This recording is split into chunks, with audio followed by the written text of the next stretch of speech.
welcome to the Earth Feels podcast. I'm Rose. And I'm Christine. Welcome to Earth Feels, the podcast for people feeling overwhelmed by the endlessly gloomy climate news. Where every week we have soul-based conversations about climate change and explore the idea that climate change may be happening for us as much as it is happening to us. If you are ready to shift your focus and secure the future for our kids and our grandkids, then this is the podcast for you. And yes, we do know how to spell.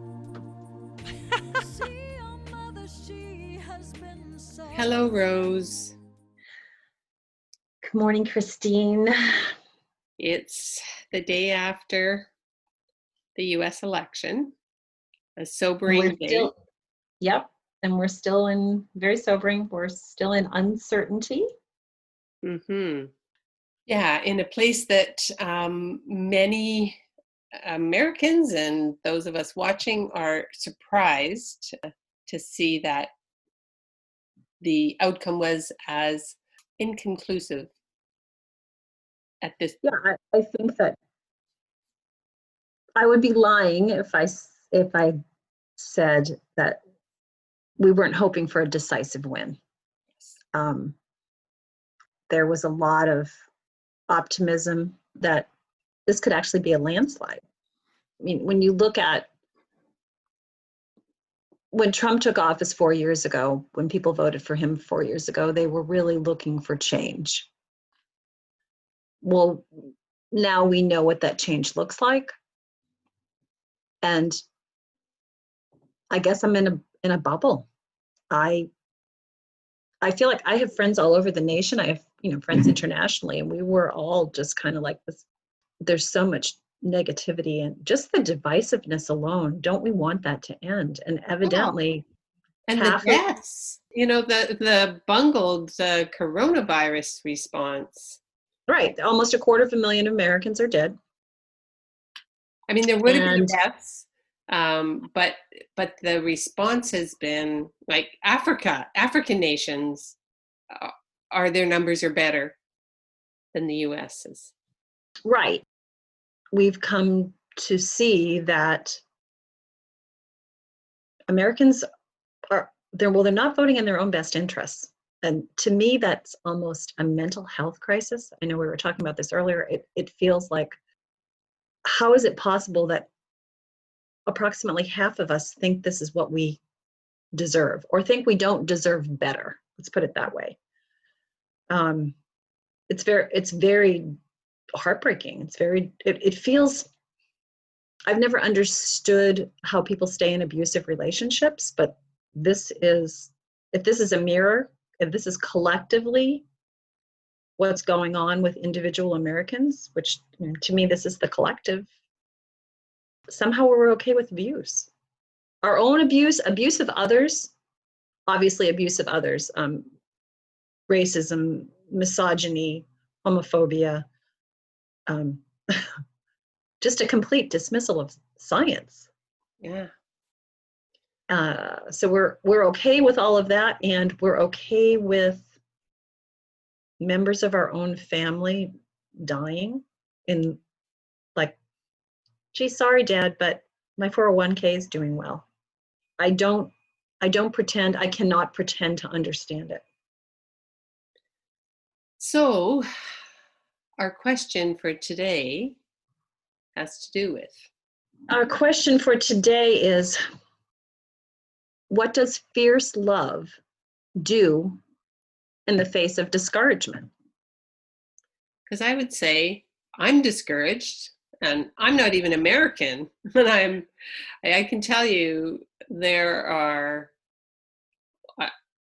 our family members are in shock. My family members are in shock and are incredulous, whether they're American citizens or not. We have siblings. My husband and I have siblings who are dual citizens. But even those of us who don't have dual citizenship are just looking at our neighbors to the south and going, wow, really? Again, like 4 years wasn't enough. And I know that you're feeling like so many of my American friends are just like you, in total disbelief. And so, for the planet, because we talk about climate change here, what a blow it feels like to, and again, it hasn't been decided, and No, Joe Biden. it's not decided. And I think that many of us, I mean, when I went to bed last night, last night was not easy. When I went to bed last night, Biden didn't even have the popular vote. So it was encouraging waking up this morning. I was lying in bed. My partner came in and he's like, well, Joe's got the popular vote. And I'm like, what? I mean, that was like, Yeah. but the roller coaster that we're on, right? Which we have been on for 4 years. Yeah. So I guess I think many of us were just hoping we were going to wake up on November 4th and see the white light at the end of the tunnel. Yeah. And it's still a pinprick. Yeah. It's still a possibility. I'm Irish, so there's this the light at the end of the tunnel is just the headlamp of an oncoming train. That's kind of what this could feel like, you know. Well, so I've been contemplating this, wrestling with this as well. Last night, I was up at 1:30 in the morning to check the results, and that's when I posted that meme on Facebook of Canadians watching U.S.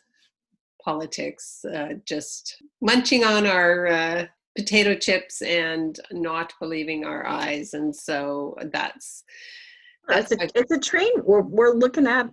Yeah. Well, I gave this the metaphor of a oncoming train, but it is a train wreck. Yeah. It is a train wreck. Yeah, and it's really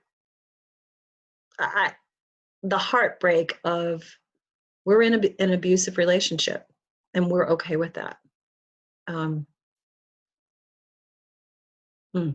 And so I've been reading a book which seems fortuitously timed called The Magical Battle of Britain. And it's about the spiritual esoteric leaders that the British government actually called upon to support the British war effort, because they knew under Churchill. I think it was even predated Churchill, because it was in 1939 and he didn't come in until a year later. But because they knew the Nazis were dabbling in the occult. And so I don't know if that they had huge faith that this would make a difference, but they kind of went, well, the Nazis are doing that. And so they called upon Dion Fortune, who is an spiritual, esoteric leader. Anyways, all this to say, I've been reading it because in the backdrop, they started organizing weekly meditation on creating energetic and angelic, if you will, boundaries around Britain in 1939, and things are pretty grim. And the Germans invaded, all the countries, Poland and France, and they're right on the border. And the message, this book is weekly letters that she wrote, Miss Dion Fortune, to her group who were meditating together all across the island. And she kept saying, we have to be the center of calm. We have and they did get bombed, but the point was, no matter what is going on, we have to be the center of calm in this chaos. And for me, that's the message that's coming through for me today, is that we have to feel the anguish, like as a mother, as a climate activist, as somebody concerned about your fellow citizens. This is heartbreaking. People, there's children in cages who have lost their parents, and 545 kids who are not who they don't even know where their parents are. Yeah. So this is going to continue. This is painful. So you can't stuff it down. Right, and I think we have to. Going to your point, I was having a discussion with a group text with some of my college friends, and in my humble opinion, this is like a Schrodinger's cat moment, right? Mhm. Schrodinger's cat, quantum physics. The cat is dead and not dead until you look at it, right? And so, can you hold the vibration of positivity? Not, and I'm not not saying that I'm good at doing it. I've been stress eating today. I'm eating dark chocolate, and yeah. You get a pass, Rose. Thank you, thank you. My belly fat does not agree with you, but yes, I think we do, as climate activists, as humanitarians, we need, what is required of us at this time as light workers in this space is to stand solid in the knowing of, in the belief that we will choose humanity and each other. And I had this knowing when I was watching it last night, in and out. I was in and out of positive and negative and positive and negative. I mean, the war was raging within inside me. Mhm. And but I had this knowing that it doesn't have to be a landslide as much as we would like it to be a landslide. All it needs to be is the tipping point of more people choosing love than choosing fear. And it's a difficult thing, I think, in the States because, well, obviously for the last 4 years, we've been being spoon and fed fear. But as you and I have talked about, I mean, that's kind of the key to capitalism, is making you feel less than, making you feel like you're not valued unless you buy this next thing. And it's what runs marketing and advertising and all that kind of stuff. But it's deeper than that in the States. It's really keeping up with the Joneses, and how do you motivate people? You motivate them through fear. Unfortunately, the last 4 years, we've really, under this administration, been fed fear of the other. Mhm. Before it was fear of not measuring up, fear of missing out. That was more the driver, the whip. But now it's fear of the other. And I'm gonna get emotional here. I mean, I had friends who voted for Trump in 2016, and I was not happy with them. The fact that more than half our country is, and they would deny this, is racist, misogynistic, homophobic, afraid of not believing in science. So it's not just the underbelly. It's integral to who we are as a nation. Again, evidently the work of having the light shone on our frailties is not done. You think, and boy, it seemed like it should be done because It's not done now. I don't know when the hell it's going to be done. But I was talking about this article, which we can post a link to, that Umar Hack wrote on October 31st, which is White America Really Ready to Reject Trump's Fascism? And he wrote then, a few days before the election, this election is about whether the majority of white Americans can do the right thing for the first time in modern history. And the fact is, I posted this on my Facebook page, and somebody responded saying, well, there's lots of white Americans who support Black Lives Matter, and that's true. But when you look at the numbers, yeah. Devastating. More suburban, more white women. 54% of white women went for Trump this time. That as a white woman, it makes me ashamed. It went up, you said, from last. It went up by 2 percentage points. I mean, all the numbers. I mean, So, and that's the other disconcerting thing is that, okay, so more people came out for this election than the numbers are astronomical. More people came out for this election to declare that they're racist, to declare that they're misogynistic, that they anti-immigrant, that they're okay with kids in cages. Woohoo! Yeah, we believe everything. I think a lot of people, we talked about this before. I think a lot of people vote one issue, and that's pro-life Yeah. until birth, or they're voting for their pocketbooks. But certainly, maybe the 1%ers or even the top 5% or 10% are voting because they like what's happening with their 401k. But for the average person who makes less than 50 grand a year and is maybe on the front lines of during this pandemic, I don't get it. How is that voting for your pocketbook?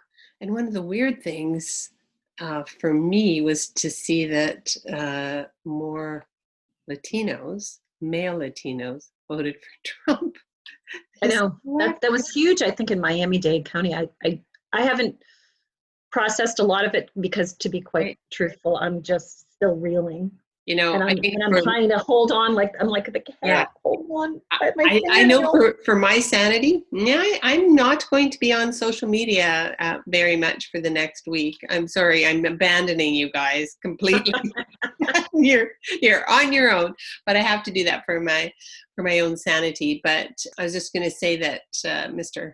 Huck in this article makes the point that it is America's original sin of slavery that's coming back, and that's fueling this, because he makes the point as a person of color, but also a historian, saying, looking at it, and we talked about this, that if the thinking, he says, is that if I vote for the public good, if I vote for Medicare or for whatever it healthcare, is, healthcare, guaranteed income, which isn't even a thing really in the States, which is being considered in European countries and Canada very seriously, actually, a minimum basic income. Because ABI, Andrew Yang ran on that platform. Yeah. But if but they actually go and vote against their own good because increasing the public good might help somebody that they're prejudiced against, is what he's saying.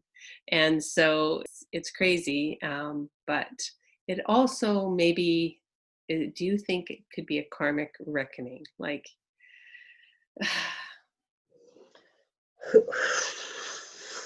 I don't, there's larger forces at play, I have to believe. Yeah. I mean, as you know, I'm a person of great faith. I think, and I'm always trying to look at the bigger picture and say, what's the lesson in this for everyone? And I do think, getting back to what does fierce love do in the face of discouragement, I think this is asking us to hold that space for possibility until it's done. And another thing about, we're all about immediate gratification here in the States, whether it's food, whether it's, Amazon delivered within 24 hours, whatever it is. We don't want to wait for anything. We want it now. Bigger, better now. Yeah, I think this is about holding space for possibility, knowing that we have the power, stepping into that power. And for those who voted for Trump, they don't believe they have the power. They don't believe it. Well, I just wanted to read a little bit of this Facebook post by a Black American musician called Reggie Harris. He wrote the day before the election. His Facebook post was entitled "Why I'm Not Scared." But he went on to say, "I am not scared. I am committed, enraged, and disgusted, yet also hopeful and ready. I do not write this because I am confident that things will go the way I believe they should. Donald Trump and the GOP have told and shown us for months that they plan to steal this election. They don't even bother to deny it. But they're also trying to steal our will, and in the spirit of those who have gone before, and the spirit of those who have risen up in the last 6 months, I absolutely refuse to let them own my will or incite my fear. I invite you to flip the fear response and reorganize your energy for the ongoing mission to turn this nation around, which essentially is what you're saying. Hold that space, and you can't give up. And it's discouraging because on the face of it, it really looks like this outcome is not in the highest good. But Well, I don't, there is a path forward, and right now, Biden does have the he has the popular vote by like 4 million people. so did Clinton. Yeah, well, yeah. We've taken back a few states that had been notoriously Democratic that went Republican last presidential election. There are some bright spots, and I think what you focus on expands. I think we need to stay in that energy. And my younger son was convinced that Florida was going to go for Biden, and then it was just going to be smooth sailing. And he'd done a lot of his research and due diligence, and I was like, yeah, I love the sound of that. I'm so tired. I'm so exhausted, as most of us are.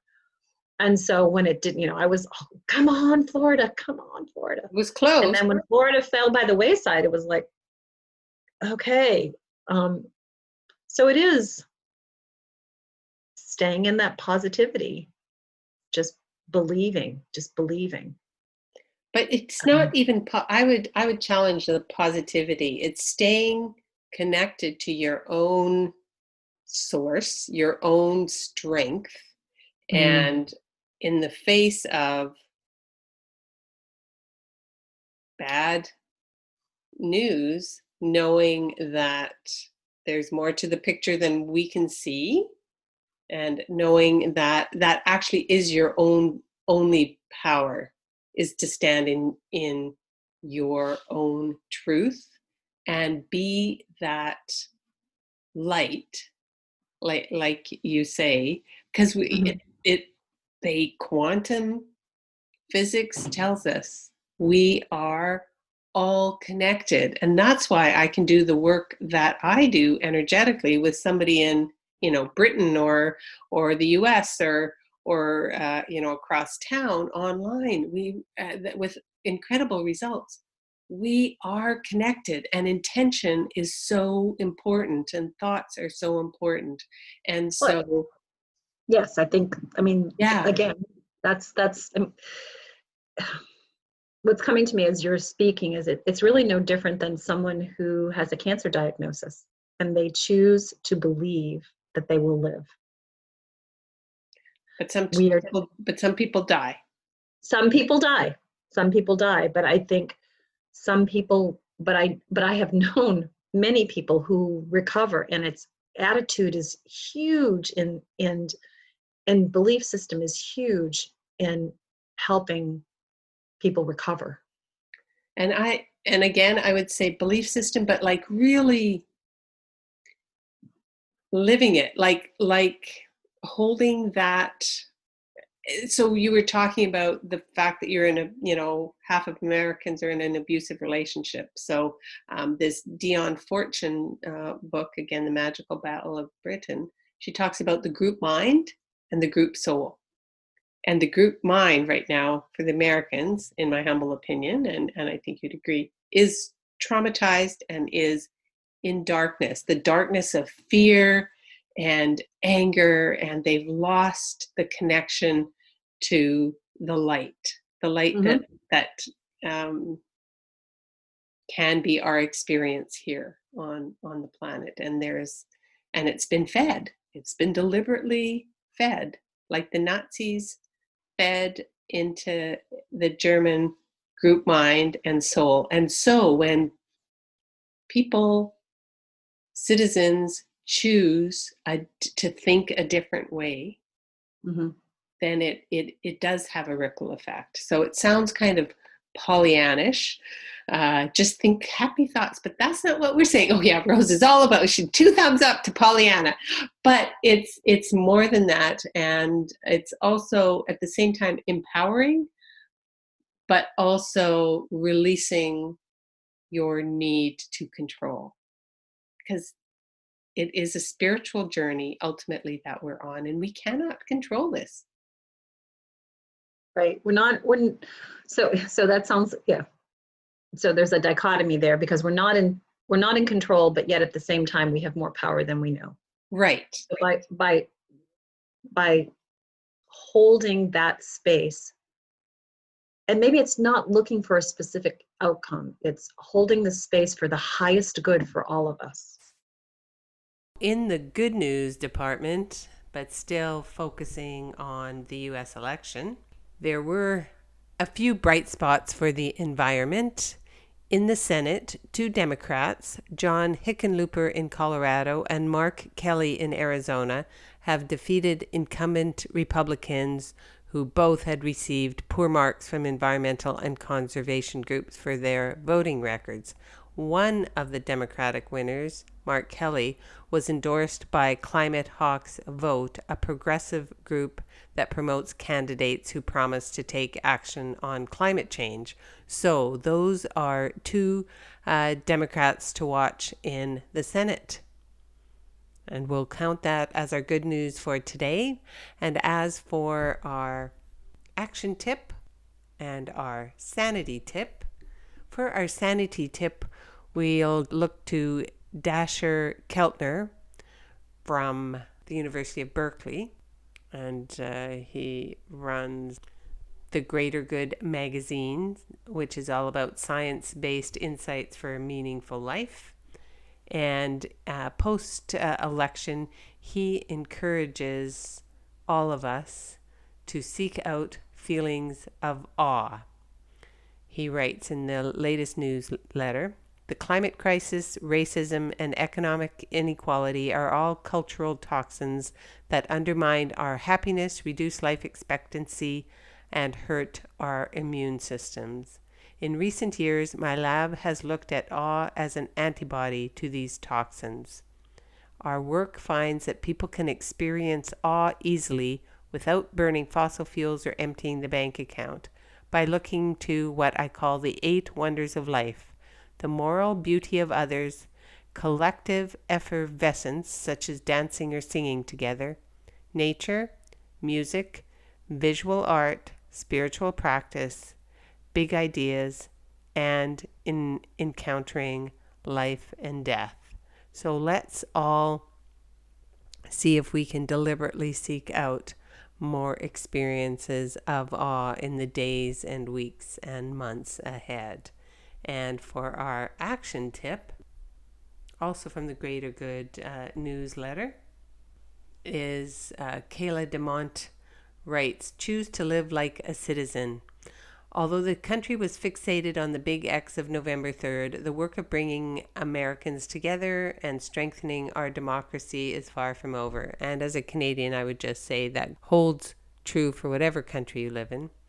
As we wait just a bit longer to tally the final votes, where can we set our sights to feel hopeful about what comes next? At Citizen University, we believe that the strength of our democracy lies not in the hands of any one person. What makes a democracy strong is strong citizens. And what do citizens do? Learn, listen, gather, debate, join, serve, circulate power, advocate, vote. Pick a verb, Kayla DeMonte suggests, any verb, and then fill in the blank after it with an issue or idea that moves you. This list is just a start. Encourage, reflect, challenge. And so there you have it. Take care all. We'll catch you next time. That's this week's episode of Earth Feels. Special thanks to singer-songwriter Kristen Hoffman for generously allowing us to use Song for the Ocean. Thanks for listening. Don't forget, subscribe to our podcast so you don't miss an episode. Catch you next time. Bye-bye. Children of the earth, I'm calling out. There's a mission for you and for me.